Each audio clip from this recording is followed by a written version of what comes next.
Bonsoir, Monsieur Charbonneau. Bonsoir, Jean-François. Merci de l'invitation. C'est ce que je m'en allais dire. Je m'en allais dire. Merci d'avoir accepté notre invitation à être présent à notre émission de TVOX Actualité pour venir nous parler ce soir de journalisme et de manipulation de masse.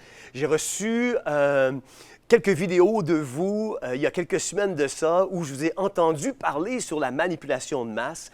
Et ce soir, j'aimerais vous entendre nous en parler un peu plus longuement. Mais juste avant de sauter dans le sujet de la manipulation de masse, nous l'avons dit d'entrée de jeu, vous avez été journaliste à Radio-Canada durant bon nombre d'années.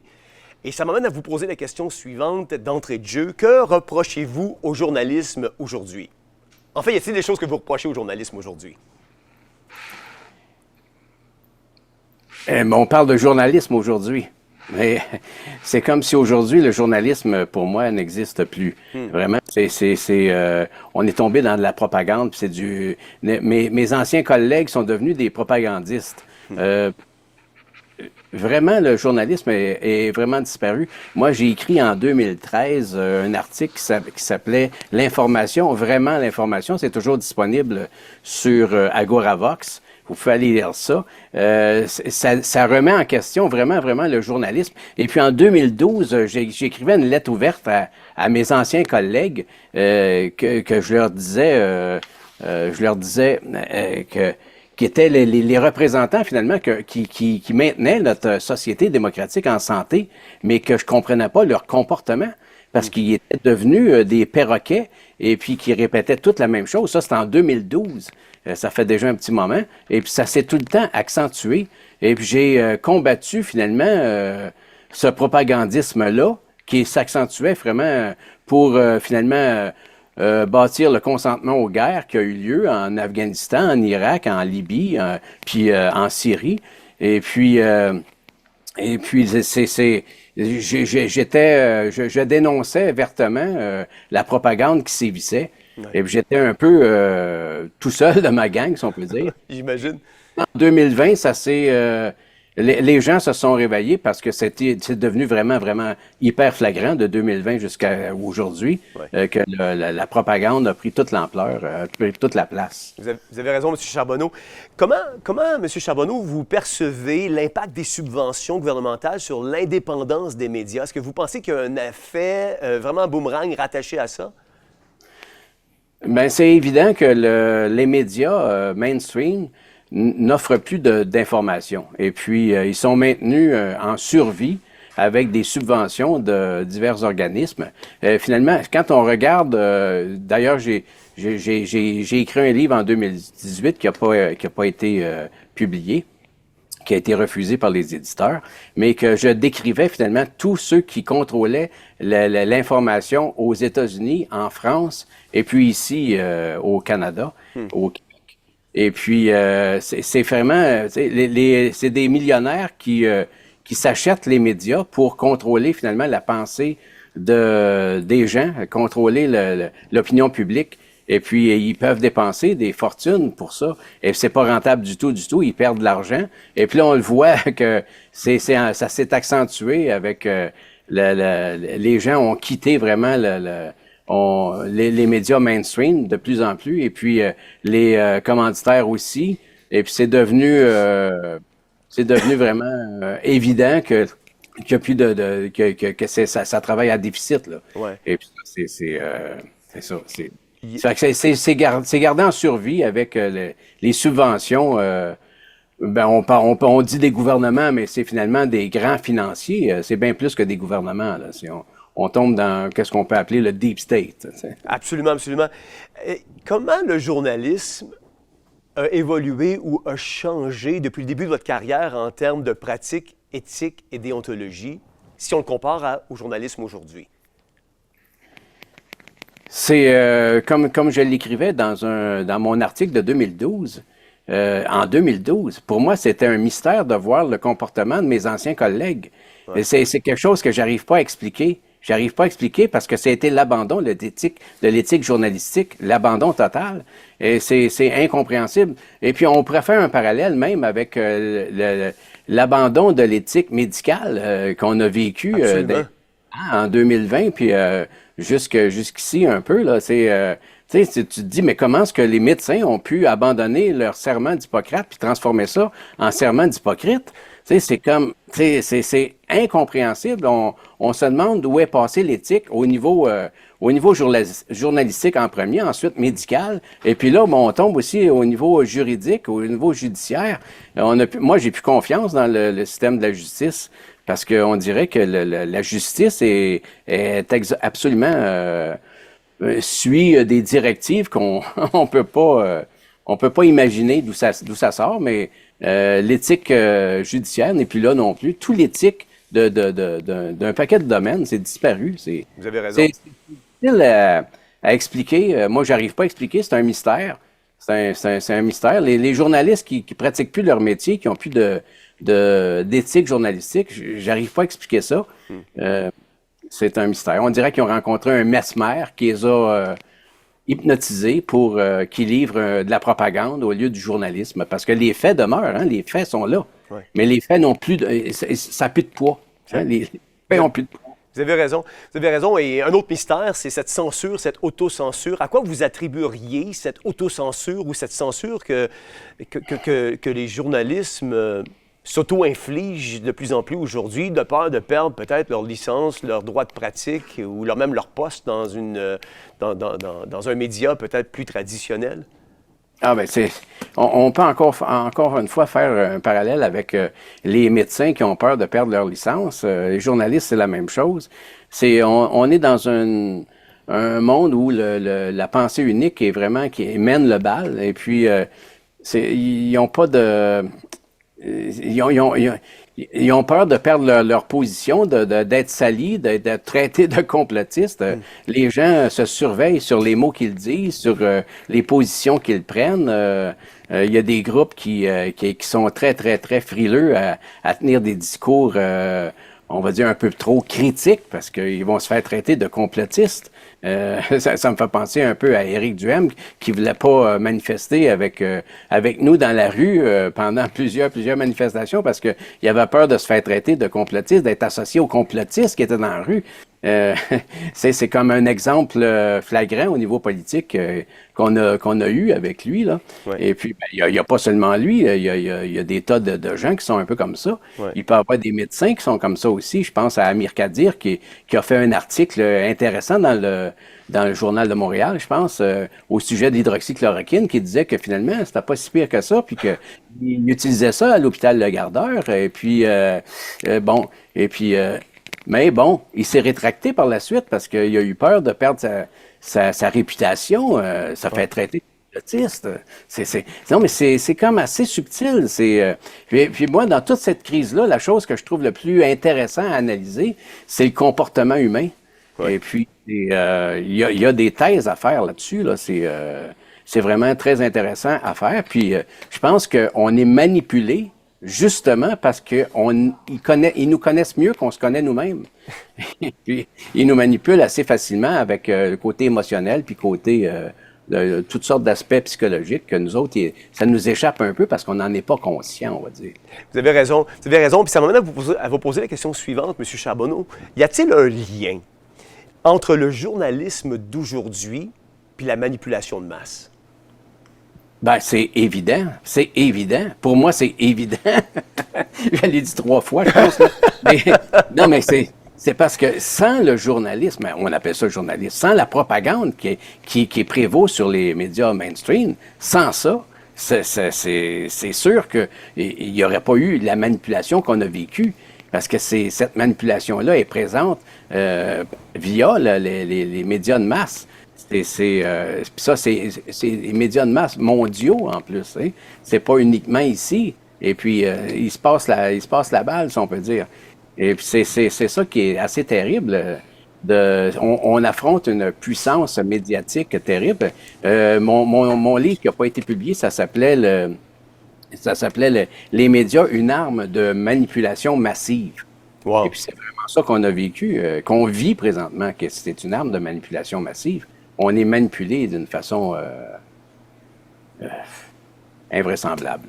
Donc, le journalisme est devenu un véhicule de propagande. Donc, si le journalisme est devenu un véhicule de propagande, Est-ce qu'on pourrait dire que la profession de journaliste a perdu ses lettres de noblesse? Non. Non, parce que là, vous confondez journalisme et propagandiste. Et le journalisme existe toujours, toujours. On a la preuve d'ailleurs dans le journalisme de presse alternative. On a des excellents articles. On a toujours eu d'excellents articles sur un tas de sites alternatifs qu'il faut aller voir. C'est pas les mainstream, par exemple. Mais bon, le journalisme existe toujours, toujours.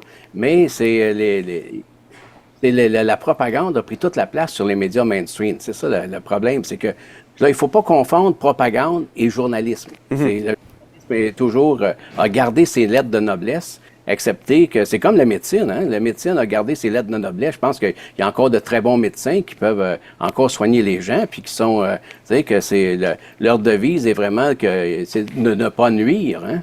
Et, tandis que quand on regarde qu'est-ce qui est arrivé, ben il y a eu beaucoup de médecins qui ont fait la promotion d'une injection qui était douteuse et puis que finalement ils nuisaient à leurs patients. Fait que c'est le journalisme puis la propagande, c'est la même chose que les médecins et puis là on peut pas dire propagande pour les médecins là, je sais pas le terme employé pour la médecine un peu douteuse. Mais c'est la même chose. C'est le parallèle est facile à faire. Oui. Monsieur Charbonneau, quelles sont les premières étapes pour établir une base solide pour la manipulation de masse et comment sont-elles mises en œuvre par les médias et les gouvernements? La première étape, qu'est-ce qu'il faut mettre en place pour une manipulation de masse? En premier, c'est un choc émotif vraiment démesuré, là, parce que un choc émotif, ça nous enlève la facilité de réfléchir. Hein, quand on a une grande émotion, notre tête s'en va, on est complètement dans l'émotion. Et puis, bon, ça a été ça un peu avec le 11 septembre, hein, quand tu vois les tours jumelles s'écrouler comme ça, tu réfléchis même pas que ça peut être une démolition contrôlée. C'est comme le choc émotif est tellement grand que tu ne réfléchis pas. Il y a toutes sortes de chocs émotifs. Quand tu te fais dire pendant des jours, des heures, à chaque minute, le nombre de morts qui survient à cause de supposément une maladie terrible qui serait équivalent à l'Ebola, mais que finalement, ça équivaut à peu près à une sorte de grippe.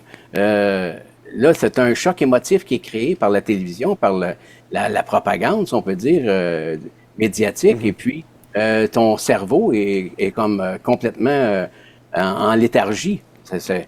Et puis, ensuite de ça, ben c'est la répétition, la propagande, hein, de répéter.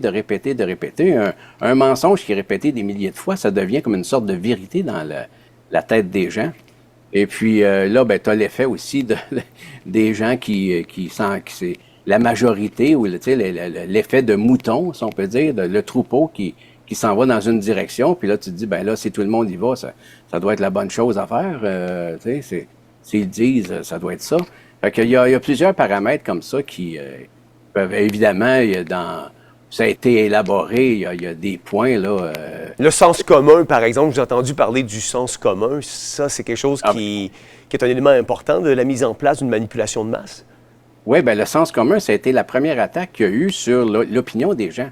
Parce que l'idée, c'est de faire disparaître la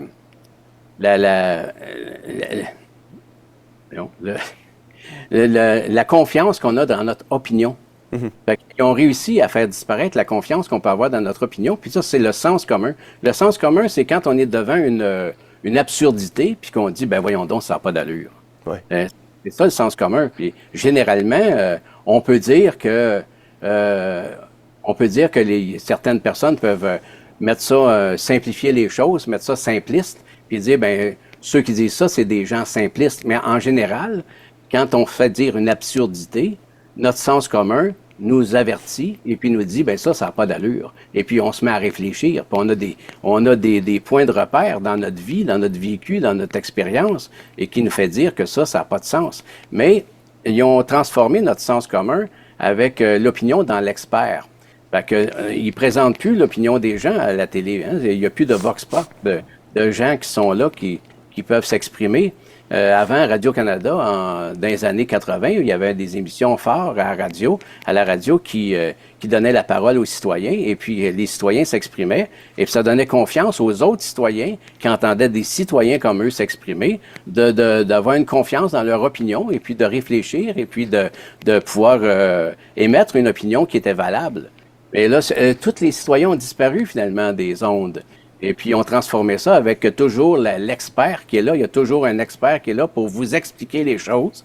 Et puis, en même temps, ben ça te fait disparaître ton opinion personnelle. Et puis, tu prends l'opinion clé en main de l'expert. Tu perds la confiance dans ton opinion personnelle. Fait que ça, c'est le sens commun qui a été vraiment attaqué. Et puis, ça a été efficace. Est-ce qu'aujourd'hui, on vit encore cette manipulation de masse-là, mais à un autre niveau? On est sorti, pour plusieurs, on est sorti du COVID. Est-ce que cette manipulation est encore présente, mais dans peut-être d'autres sphères d'activité? Ah, la manipulation est présente toujours dans un tas de sphères d'activité. De dire que c'est aussi présent, je ne prendrais pas le terme dans ce sens-là. Je prendrais plutôt dans le terme qu'il y a de plus en plus de gens qui s'éveillent quand même, qui deviennent plus conscients que la manipulation existe. Ça, c'est bien. C'est pas que les manipulateurs ont baissé les bras. Jamais ils baissent les bras. Jamais. Mais quand même, les citoyens sont de plus en plus éveillés. Et puis, il y a toujours quand même la force de la réalité qui nous aide à nous éveiller. Tu sais, à un moment donné, quand tu vois que l'injection qui était vendue comme étant un vaccin, ben si on tient compte de qu'est-ce qu'un vaccin a pour fonction, ben on constate que l'injection n'était pas un vaccin. Et puis là, avec les retombées aussi des effets secondaires, ben on constate aussi qu'il y a des effets nocifs qui sont qui sont découverts, sont de plus en plus, la réalité ressurgit tranquillement. Et puis, ça éveille quand même les citoyens de voir que finalement, les effets sont négatifs. Et puis, il y a pas juste au niveau de la vaccination, de l'injection, là. Il y a à différents niveaux. Ça peut être autant les changements climatiques que les autos électriques qui disent que c'est écologique. Mais là, quand on regarde qu'est-ce que ça prend pour produire un auto électrique, à un moment donné, notre sens commun nous dit, ben là, ça n'a pas de maudite allure. Tu sais. Ouais.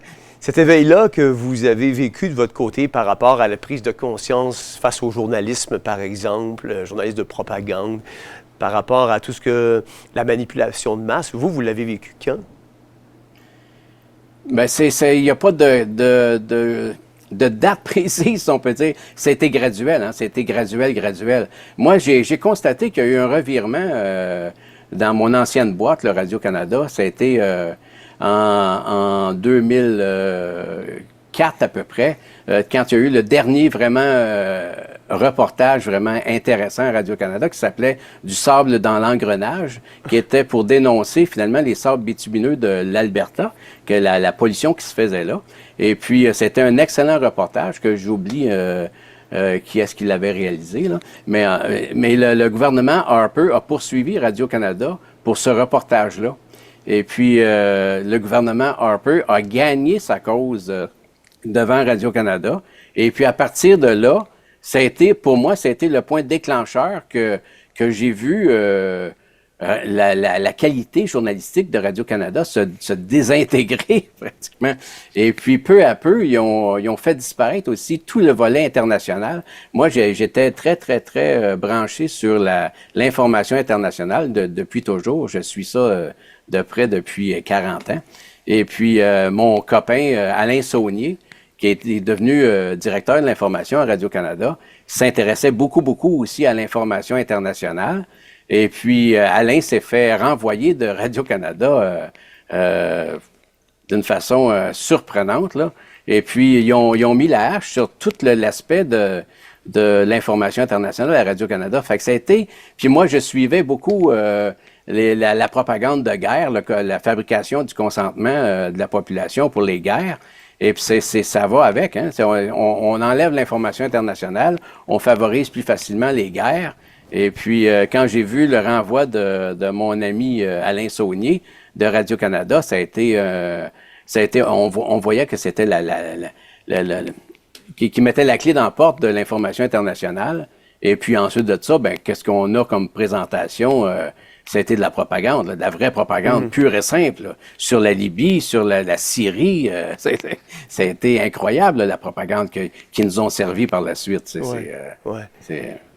Monsieur Charbonneau, merci d'avoir été avec nous ce soir puis nous éduquer un peu sur la manipulation de masse puis le journalisme de propagande. Moi, j'ai écouté quelques conférences que vous avez données cette semaine sur la manipulation de masse, sur justement ce que je vous ai dit tantôt, le sens commun. Vous parlez aussi de démagogie, de dissonance cognitive, de manipulation de masse. Tous des sujets que vous maîtrisez très, très bien. Vous êtes très, très, très éloquent quand vous abordez ces sujets-là, où les gens peuvent vous suivre et peut-être même écouter vos conférences. Ben moi, je suis plutôt dans l'écriture. OK. Mais puis là, ben je me convertis peu à peu dans le visuel. J'ai pas de blog, j'ai pas de page. J'ai toujours été un peu contre ça parce que j'ai toujours été contre faire des produits pour les gens qui m'aiment. T'sais. Fait que j'essaie de tout le temps rejoindre les gens qui sont pas directement en accord avec mes idées. Fait que j'essayais d'être j'ai écrit beaucoup pour Le Devoir dans le temps qui censurait moins. J'ai eu 500 articles de publiés dans Le Devoir. C'était fantastique dans les années 2008, 2009. C'était fantastique. Mais la censure est arrivée qui m'ont confiné dans les réseaux alternatifs. Fait que je suis plutôt dans l'écriture. J'ai à peu près 1 millier d'articles de publiés sur différents sites alternatifs. Vous devriez les regrouper et en faire un livre. Oui, ben je travaille là-dessus. J'avais écrit un livre en 2018 qui n'a pas été publié, mais c'est comme si les gens n'étaient pas encore tout à fait prêts à ce moment-là, en 2018. Mais là, ça a beaucoup évolué et je retravaille mon livre présentement. Je veux passer de 650 pages à environ 300 pages. Vous nous enverrez votre manuscrit. Oui, ça s'intitule « Les médias, une arme de manipulation massive ». Le titre va être gardé intact comme ça. Là, oui. Ouais. Merci beaucoup d'avoir accepté notre invitation, d'être avec nous ce soir. Je pense que les gens ont fait une merveilleuse découverte en apprenant à vous connaître davantage et on apprécie vraiment votre franc-parler. Merci d'avoir été avec nous. Merci. À la prochaine. À la prochaine. Vous savez, quand j'ai regardé justement les mini-conférences que j'ai découvertes sur Rumble, je vous invite à taper peut-être, pardonnez-moi, Serge Charbonneau sur Rumble. Allez écouter, c'est des petites capsules de 2 minutes, 5 minutes, 6 minutes. Et c'est vraiment fort intéressant et très éducatif lorsqu'il aborde les sujets comme la manipulation de masse, la dissonance cognitive, le sens commun. Et on est en train de voir vraiment tous les éléments dont il fait mention reprendre place et être encore de plus en plus ancrés dans notre société pour arriver à la manipuler en vue d'un crédit social, d'un contrôle de la population et tout ça. On le voit, ça prend place. C'est de plus en plus évident dans notre société aujourd'hui.